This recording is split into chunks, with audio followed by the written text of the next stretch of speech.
Hello મિત્રો, કેમ છો બધા? હમણાં મને એક વાત યાદ આવી કે હું અત્યારે OnePlus મોબાઈલ વાપરું છું. હજુ આઈફોન મેં ક્યારેય વાપર્યો જ નથી. તો OnePlus બી અત્યાર સુધી સેમસંગ, એન્ડ્રોઈડના બધા એવા ફોન વાપરતી હતી. હવે OnePlus આવ્યો તો OnePlusમાં બી એકવાર બે વાર આપણે કલાક બે કલાક બેસીને બધું જોવું પડે, શીખવું પડે કેવું છે. થોડા ઘણા ફરક હોય પહેલા ફોન વાપરતા હોય એના કરતા. આઈફોન તો મેં હજી સુધી યુઝ જ નથી કર્યો. તો આપણને આમ નવાઈ લાગે કે આપણે બધી વસ્તુ નાની નાની બાળકોને પૂછવી જ પડે છે. એનું કારણ શું છે? કારણ કે આપણે આગળ વધ્યા એ આપણે આ જમાના પ્રમાણે સાથે ચાલીએ છીએ, આગળ વધીએ છીએ. પણ જ્યારે આપણે ભણતા હતા ત્યારે તો આપણે એક થેલીમાં સ્લેટ ને પેન ને ચોપડા લઈને જતા. પછી સ્કૂલમાં દફતર ચાલુ થયા, હાઈસ્કૂલમાં આવ્યા ત્યારે, કોલેજમાં બેગ ચાલુ થઈ, બરાબર. પણ આપણે કોઈ દિવસ ક્યાંય પણ આ તો જોયું જ નહોતું ને કે મોબાઈલ નહોતા આપણા વખતમાં, લેપટોપ નહોતા, કમ્પ્યુટર નહોતા. પછી આપણે ટીવી બી આપણા ઘરે નહોતા. ગામડામાંથી અપડાઉન કરીને ભણતા હોય, મોટા જગ્યાએ સ્કૂલ હોય ત્યાં, કોઈ આજુબાજુમાં મોટું સિટી જેવું કોઈ ગામ હોય ત્યાં આપણે અપડાઉન કરીને ભણ્યા હોય, હોસ્ટેલમાં રહીને ભણ્યા હોઈએ. તો આપણને તો આવી કાંઈ સુવિધા મળી નથી. ટીવી નહોતું જોયું કેટલો સમય તો, બરાબર. ટીવી લેવાનો કંઈ પપ્પાને એવો વેત નહોતો અને હતાય નહીં એ જમાનામાં. પછી આપણને એ બધું નોલેજ તો હતું નહીં, કઈ રીતે લેપટોપ વાપરવું, કઈ રીતે આ ફોન વાપરવા. સ્કૂલમાં લેપટોપ નહોતા. આ બધું ધીરે ધીરે ધીરે ઘણી મોટી ઉંમર થયા પછી આપણને આ બધું મળ્યું કે પહેલો ફર્સ્ટ ફોન સાદો નોકિયાનો આવ્યો, એ આપણે યુઝ કરતા થયા. પછી એન્ડ્રોઈડ ફોન વાપરવા મળ્યા, વોટ્સએપ ચાલુ થયું, ઇન્સ્ટાગ્રામને એની તો કંઈ ખબર જ નહોતી પડતી, ફેસબુકની ખબર નહોતી પડતી.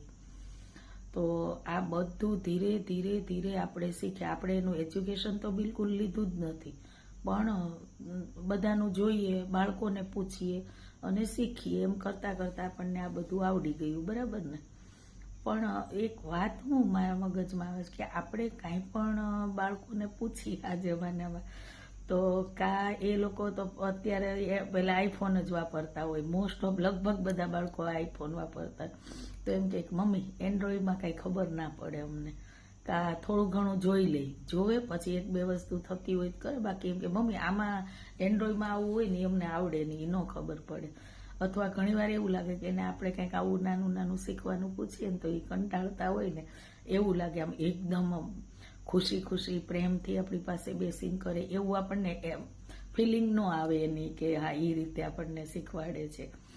ત્યારે મને કેવો વિચાર આવ્યો કે આ બધા બાળકો આપણા જન્મથી મોટા, નાના મોટા થયા આપણે કર્યા. તો નાના હોય ત્યારે એ આપણી બાજુમાં જ સૂતા હોય, એ ગીલા કપડાં બી આપણા કરી નાખે. આપણે ન્યૂ ડ્રેસ પહેર્યો હોય એ પણ ગંદો થઈ જાય, પોટી કરે, એના ગીલા કપડાં થઈ જાય આપણા. તો એ નવા કપડાં બગડે તો પણ આપણે ખુશી ખુશી બધું કેવું સાફ કરી નાખીએ, ક્લીન કરીએ. અને આપણે ક્યારેય એને આમ કંટાળાજનક કોઈ દિવસ માન્યું જ નથી. અને પ્રેમ એટલો ઉભરાય આપણા બાળક પર કે પોટી કર્યો હોય તો એટલો પ્રેમ ઉભરાય, ને બગાડ્યું હોય તો પણ એટલો પ્રેમ ઉભરાય. કેટલી વાર લોટ તે બધું ઢોળી નાખે, ક્યારેક દૂધના ગ્લાસ, છાસના ગ્લાસ ઢોળાઈ ગયા હોય એ લોકોથી. એકદમ નાના પાપા પગલી ચાલે ત્યાંથી મોટા થયા ત્યાં સુધી.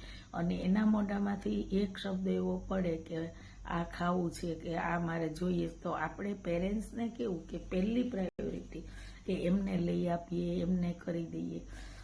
અપેક્ષા નથી કરતી હું, અપેક્ષા રખાય બી નહીં, બહુ ગલત કહેવાય, અપેક્ષા ન રખાય. પણ મને એવો વિચાર આવ્યા કરે કે આ બધું કેવું આમ અત્યારની જનરેશનને આમ અમુક વસ્તુમાં તરત આમ કંટાળી જાય કે એને પસંદ ન હોય એવું આપણને થોડુંક લાગે, પરાણે શીખડાવતા હોય એવું લાગે, થોડોક એવો અહેસાસ થાય. જે આપણે કરતા હોઈએ ખુશી ખુશીથી એવું એમ ખુશી ખુશી કરી આપે એવું ન લાગે. આ એક વિચાર મને એવો આવ્યો એટલે હું ખાલી આપની પાસે બધા પાસે શેર કરું છું.